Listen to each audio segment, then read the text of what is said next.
Attention, dans cette vidéo, je vais parler matériel. Et même faire un peu de porn gear. Je vous dévoile tout du matériel que j'utilise en mariage.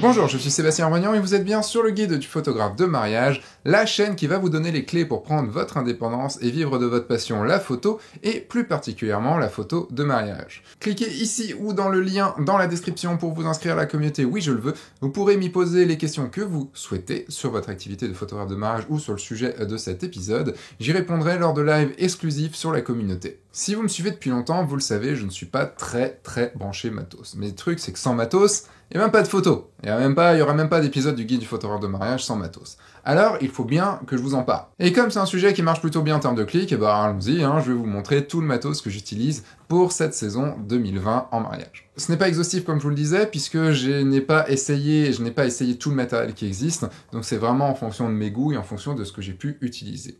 Je vais vous montrer mon matériel et pourquoi je l'utilise. Alors, une petite précision avant de commencer cette vidéo, je n'ai pas de partenariat, donc ne cherchez pas du tout de favoritisme, c'est juste le matériel que j'utilise. Vous aurez juste quelques liens en description qui pourront être affiliés, voilà, comme ça vous êtes prévenus. On va commencer niveau appareil photo. Une petite précision, je vais vous décrire les appareils photo que j'ai, et j'expliquerai pourquoi cette diversité ensuite. Alors j'ai un 5D2, donc c'est un appareil plutôt ancien que j'ai, puisqu'il a quasiment une dizaine d'années. J'utilise maintenant en backup, ou avec le 135 dessus, quand je veux pas changer d'objectif. Il continue à être très bon, aucun souci avec lui, et je l'aime toujours autant. T'es gentil, t'es beau, toi. J'utilise également le 5D Mark III, donc c'est un appareil photo qui a fait la plupart des mariages, maintenant depuis pas mal d'années. Je parlerai de l'objectif aussi après. En plus, cet appareil a fait le tour de la Terre, il a été en Islande, il a été en Nouvelle-Zélande, il a été en Martinique. Ah non, celui-là n'a pas été en Martinique, puisque la dernière fois, c'était son autre 5D Mark III qui a été noyé. Bref, et il a fait le tour du monde, il a vécu beaucoup de choses, il est même un peu cassé ici. Je l'aime beaucoup d'amour, parce qu'il m'a permis de faire quasiment mes meilleures photos. Enfin oui, il a fait toutes mes meilleures photos. Donc je suis plutôt content de celui-là. Alors, j'ai également un Sony A7R III que j'ai acheté en septembre 2017. On est maintenant en 2020, et je dois dire que je ne l'aime toujours pas. J'ai pas du tout réussi à m'y faire. J'ai été très déçu.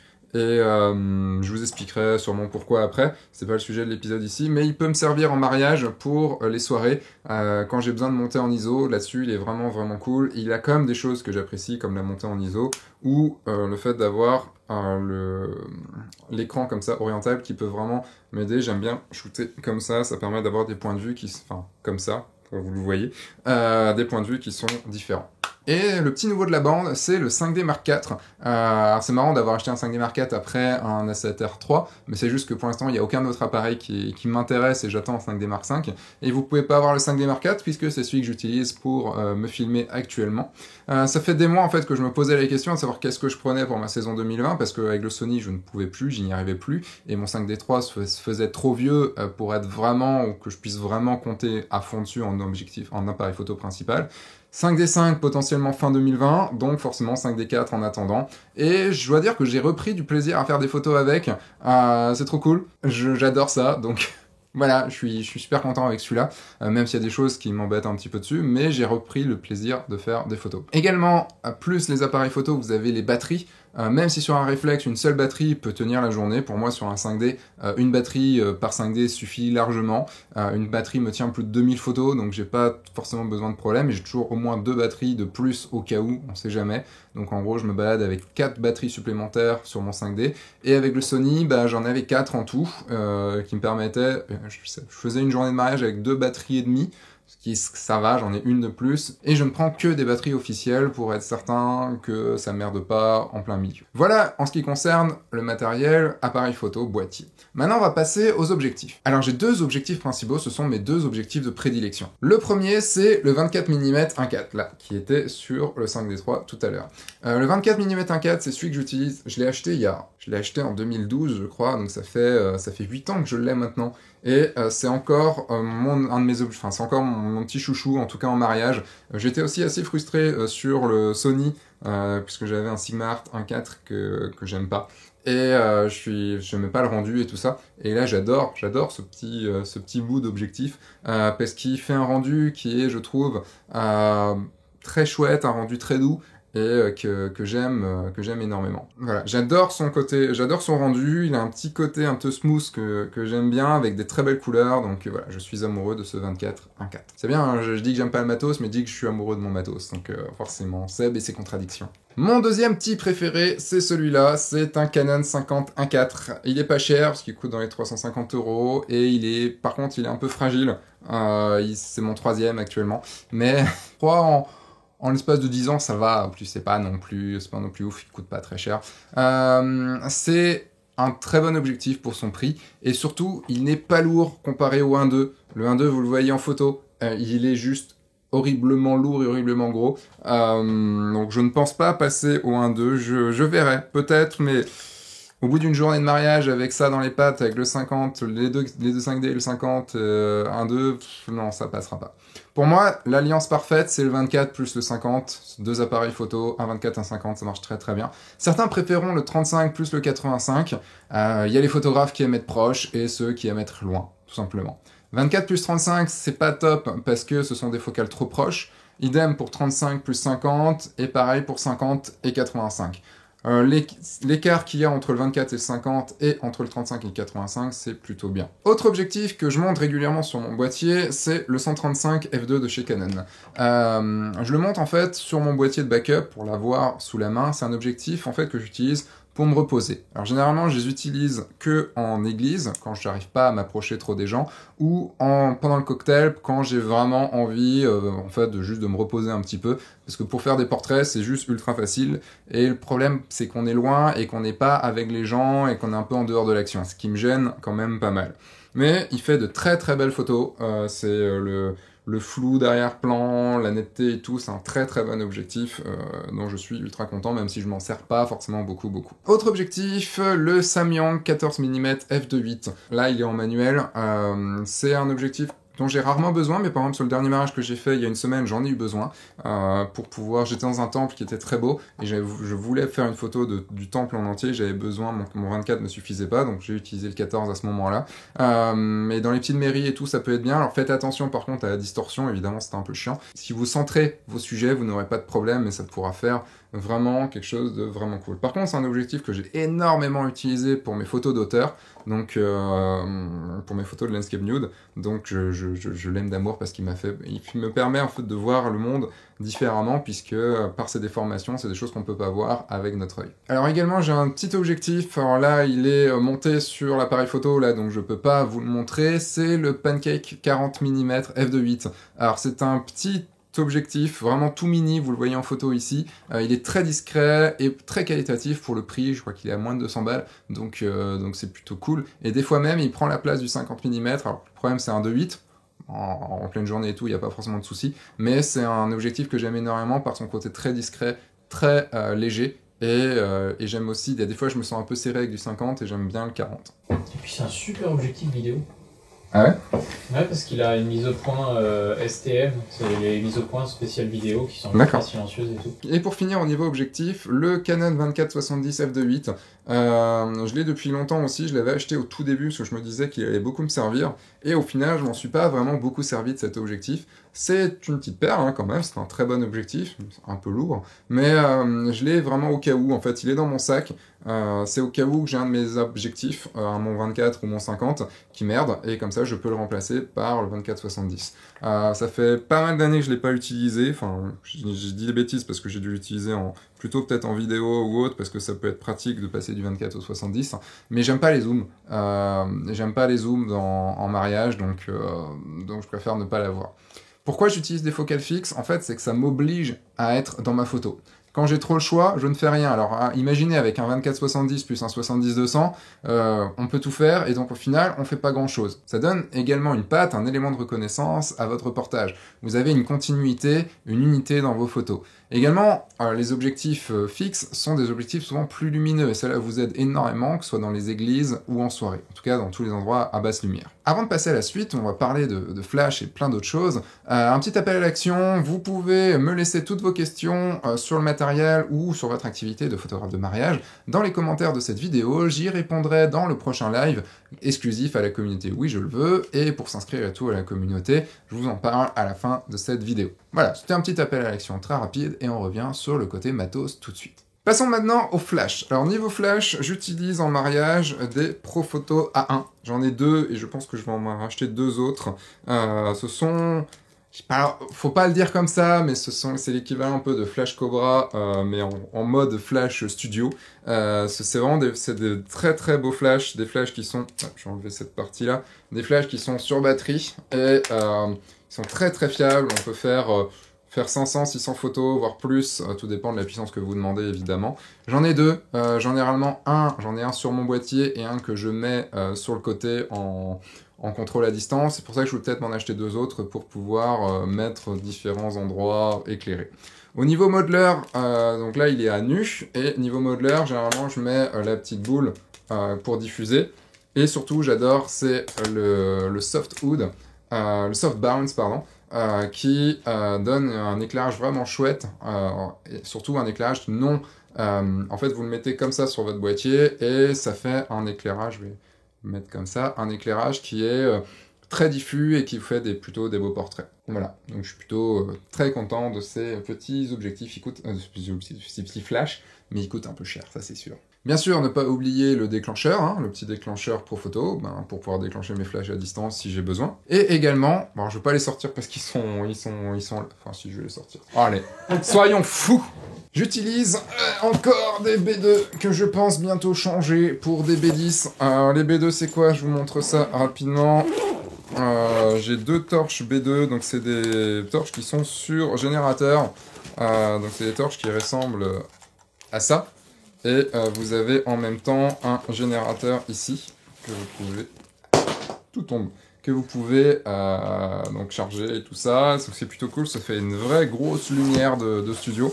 Avec un petit modeler bien sympa, ça peut vraiment fonctionner. C'est quelque chose que je mets souvent avec un parapluie sur un trépied flash lors d'une soirée, je le mets dans un coin et ça me permet d'avoir pas mal de lumière tout le temps.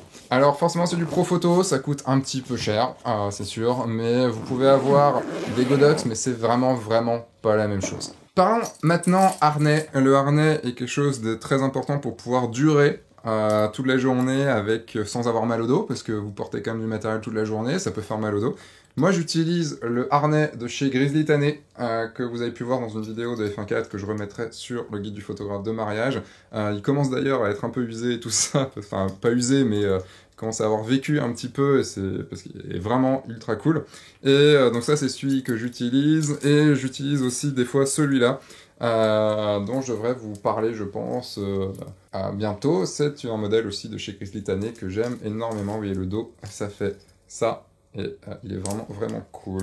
N'hésitez pas à aller en commander, dites que vous venez de ma part, je vous mets les liens aussi dans la description. Et c'est vrai que le harnais en cuir, on pourrait se demander si c'est vraiment confortable, mais oui, c'est confortable, bien plus confortable que ce qu'on pourrait penser de ça. Si vous ne l'avez jamais essayé, bah essayez-le, parce que c'est vraiment confortable.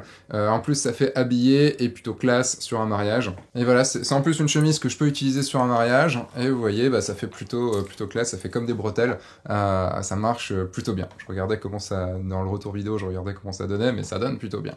J'ai envie de même finir cet épisode avec le harnais directement. Alors, niveau carte mémoire, lesquelles j'utilise et pourquoi cette taille? J'utilise des SD de marque SanDisk ou Sony, de 64 Go. Alors, pourquoi? Pour SanDisk, en fait, j'ai toujours pris du SanDisk et j'ai jamais eu de soucis avec, donc j'en suis très content. J'ai juste fait une infidélité en achetant mon A7R III, et je me suis dit, bon, bah, je vais prendre des Sony assez rapides. J'ai pas eu de soucis non plus avec, hein, donc à part le fait que j'ai dû en perdre une ou deux, mais à plus de 100 balles la carte SD, ça fait un peu chier. Mais bon, voilà. Pourquoi 64 Go? C'est aussi pour ne pas mettre mes œufs dans tout le même panier, ou tous mes œufs dans le même panier. Je vais y arriver, là c'est le 9e épisode qu'on enregistre, donc forcément il y a un petit peu des mots qui partent un peu dans tous les sens. J'ai pas envie de tout perdre avec une seule grosse carte. Alors il faut pas perdre ses cartes non plus. C'est vrai que je mets assez longtemps à augmenter la taille de mes cartes. Par exemple, j'étais à 16 Go il y a quoi? Il y a quelques 4-5 ans. Je suis passé à 32, enfin, peut-être 6 ans. Je suis passé à 16 Go, à 32 Go il y a 4 ans, quelque chose comme ça. Et là, je viens de passer à 64 Go là, depuis l'année dernière. Enfin, non, depuis 2 ans. Je mets assez longtemps parce que j'ai assez peur de perdre des photos. Évidemment, double slot. Donc, double slot sur Canon, c'est avec une compact flash. Et en compact flash, j'ai pris une SanDisk de 64 Go. Mais en fait, sur cette compact flash là, je mets juste des JPEG. En fait, comme ça, la carte ne bouge pas de mon appareil photo, c'est juste pour du backup. Et pour bien garder mes cartes mémoire et ne pas les perdre, j'utilise un boîtier comme celui-là. En fait, c'est un boîtier dans lequel vous pouvez mettre vos cartes mémoire. Une petite astuce comme ça, c'est vos cartes mémoire vides, vous les mettez côté de la marque. Les cartes mémoire pleines, vous les mettez retournées, comme ça vous savez qu'elles sont utilisées et vous n'avez pas à les réutiliser. Également, dans le souci de ne pas perdre mes photos, j'utilise un disque dur portable. Et ce disque dur portable, c'est le Western Digital My Passport Wireless SSD. Il n'est pas très gros, ce qui fait que 250 Go. Il est par contre assez gros en termes de design. Mais dessus, en fait, il y a un port SD. Et j'ai juste à prendre ma carte de mémoire, à l'insérer ici. Ma carte mémoire, à l'insérer ici, et en fait ça me copie directement la carte mémoire sur mon disque dur, je n'ai rien à faire. Ce qui fait que le soir, quand je rentre chez moi, je sais que tout est déjà là, et j'ai plus qu'à brancher le disque dur sur mon ordinateur, et pour tout décharger d'un coup, ça va ultra vite. Et surtout, en plein mariage, j'ai aussi une copie de mes photos directement sur mon disque dur, ce qui me permet de multiplier les endroits sur lesquels j'ai mes photos, et donc de réduire au maximum les problèmes que je peux avoir. Et en plus, avec ce disque dur, je peux voir les photos qui sont dessus grâce à mon smartphone, ce qui est plutôt cool aussi. Ce qui fait qu'en plein mariage, je peux m'amuser à montrer une photo au marié sans que ce soit aucun de mon appareil photo, je peux le montrer vraiment sur le téléphone. Au niveau trépied, bon, je peux pas vous le montrer parce que c'est celui que j'utilise aussi pour filmer, c'est un trépied Manfrotto Be-Free. Je l'utilise pas très souvent parce que j'en ai pas forcément besoin sur un mariage, mais c'est toujours bon d'en avoir, surtout pour les photos de groupe par exemple, ça peut vraiment être une bonne chose. Également, dans mon sac, je vais avoir ce mini trépied qui est le Manfrotto Evo 2, qui m'a rendu énormément de service. Ça peut servir également sur un mariage, ça m'arrive rarement, mais ça peut servir. J'ai également 3 trépieds flash, donc c'est des trépieds flash basiques. Si c'est trop fragile, les gens vont taper dedans et tout, donc je préfère quand même utiliser des trépieds un peu plus gros, un peu plus solides au cas où. Ces trépieds-là, je les garde dans le coffre de ma voiture, comme ça, si j'ai besoin, je vais les chercher, et si j'en ai pas besoin, je les laisse dans la voiture, ils m'auront pas servi. Alors au niveau des sacs, je vais vous les montrer en photo, parce que sinon ils prendraient toute la place sur la vidéo. J'ai une valise Low Pro dans laquelle je range tout mon matos. En gros, ça me permet de voyager avec, j'ai tout mon matos, tous les appareils dont j'ai parlé juste avant, je les ai dans cette valise, donc ce qui est plutôt pratique, comme elle roule et tout, elle est très transportable, et même à la maison, je range tout mon matos dedans, comme ça au moins il est dans un coin et il me dérange pas, il est pas en train de traîner partout. Au niveau d'un autre sac, j'ai le Peak Design, le Travel Bag, que vous avez pu voir dans un épisode de F1.4. Il me permet d'amener pas mal de matos avec moi, c'est quelque chose que je vais utiliser surtout si je ne peux pas me permettre d'avoir une valise, parce que la valise est pas très pratique quand même à bouger en sac à dos, en mode sac à dos. Donc je vais pouvoir l'utiliser, c'est un sac qui est très bien pour le voyage, mais on va dire sur un mariage, j'utilise pas forcément de sac puisque tout est dans la voiture et je prends les appareils photo dont j'ai besoin avec moi. J'ai également un sac spécial pour le matos lumière, donc ça peut être n'importe quel sac, mais je sais que j'ai juste mon matos lumière dedans, donc le soir, comme ça, je le prends avec moi, et sinon le reste du temps, il reste dans la voiture. Et j'ai également un autre sac avec mes vêtements dedans, et pareil, il reste dans la voiture, et si j'en ai besoin, j'ai juste à aller dans la voiture et le prendre. Je préfère avoir des sacs séparés comme ça, quand j'ai ma voiture. Évidemment, quand je voyage en train pour aller sur un mariage, c'est différent, je prends une grosse valise et je mets les choses dedans, mais quand j'ai ma voiture et un coffre à dispo, je préfère laisser les choses comme ça dans mon coffre et j'ai tout organisé dans mon coffre. Au niveau du drone, alors le drone, j'ai le Mavic Pro 2. J'ai pris une sacoche de transport, parce que c'est plus pratique d'avoir une sacoche de transport, mais une sacoche autre que celle qui est fournie avec. Mais pour le drone, je le rappelle, c'est obligatoire de passer votre brevet de télépilote avant de l'utiliser en prestation. C'est obligatoire, donc si vous arrivez à un accident et que vous n'en avez pas, les assurances vous couvreront pas, donc vous êtes dans la merde. Donc faites attention à bien passer votre... Enfin faites attention, c'est pas un truc qu'on a comme ça par hasard, hein. Donc faites bien attention quand même à passer votre brevet de télépilote pour pouvoir utiliser votre drone. Sinon, les petites choses à côté. Pendant les petites choses à côté en allant sur un mariage, j'ai des vêtements de change, donc version complète, c'est-à-dire chemise, pantalon, chaussettes, t-shirt, boxer, enfin tout ce dont j'ai besoin pour pouvoir me changer au cas où on ne sait jamais. J'ai été très très content d'avoir un pantalon de rechange le jour où en me baissant j'ai craqué un de mes pantalons. Ça arrive. Donc voilà, c'est toujours bien d'avoir ça à côté de soi, en tout cas dans votre voiture ou dans votre sac à côté. J'ai également une petite trousse de soins, de médicaments, par exemple médicaments pour le mal de crâne, pour la diarrhée, pour les maux de ventre, également pour également des pansements ou autres ça peut arriver. Plus vous connaissez vos points faibles, plus vous pouvez faire en sorte d'y prévenir, d'y parer, et c'est pour ça que j'ai ce genre de médicaments avec moi. Également, j'ai une barre énergétique contre les coups de barre, ça peut arriver, et un petit kit marié avec des ciseaux, bon, mon Laserman ça peut fonctionner aussi, des mouchoirs, fil plus aiguille, une petite lingette détachante, enfin des petites choses comme ça qui peuvent vraiment aider le jour du mariage, alors que les mariés peuvent en avoir, mais ça peut être difficile pour eux d'aller en chercher, ça peut ne pas être à côté et tout, et vous arrivez en sauveur avec votre fil et votre aiguille, et ça peut fonctionner. Voilà, c'est tout pour moi de ce côté-là, je vous invite dans les commentaires à poser vos questions, et surtout aussi à partager votre setup matos, n'hésitez pas, ça me fera plaisir de voir ce que vous utilisez, et pourquoi vous l'utilisez aussi. Alors, faites pas forcément des kilomètres de commentaires, mais j'ai envie de le savoir, ça m'intéresse. Et on pourra en parler dans un futur live sur le guide du photographe de mariage. Non, sur la communauté Oui je le veux du guide du photographe de mariage. C'est une communauté, comme je vous disais, bienveillante, dans laquelle vous pouvez vous retrouverez tous les lives que j'ai déjà fait pour la communauté. Donc il y a pas mal de réponses à plein de questions. Également, vous aurez accès à un groupe Facebook privé dans lequel vous pourrez discuter avec des centaines de photographes, et sûrement des photographes qui sont pas très loin de chez vous. Donc vous pourrez lier aussi de connaissances, vous pourrez faire connaissance avec des photographes, et pourquoi pas lier des amitiés, voire même plus, on sait pas, hein, potentiellement. Hein, je sais pas ce qui a pu se passer entre vous, je suis sûr qu'il y a des gens je sais déjà qu'il y a des gens qui se sont rencontrés via F1.4. Donc, potentiellement, on sait jamais, hein. N'hésitez pas à me tenir au courant de ce côté-là, ça me fait toujours plaisir de le savoir. Enfin, par contre, je vous demande pas des vidéos ou des photos ou des trucs bizarres, hein. Enfin, quoique si vous avez envie, ça me dérange pas non plus. Je vous donne rendez-vous dans quelques jours pour une nouvelle vidéo sur le guide du photographe de mariage, ou un nouveau podcast également toutes les semaines sur le guide du photographe de mariage, version Apple Podcast, Google Podcast, Deezer, Spotify et les autres, ou sur le site le guide du photographe de mariage.fr. Entre temps, sortez, faites des photos, amusez-vous et surtout signez des mariages. Au revoir.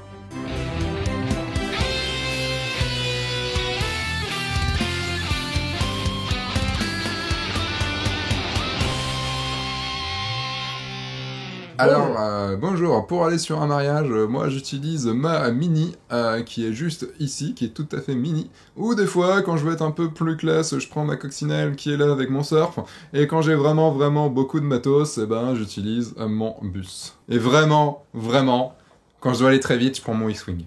C'est une salle de théâtre pour doigts. Bonjour! Et je peux même inviter un pote.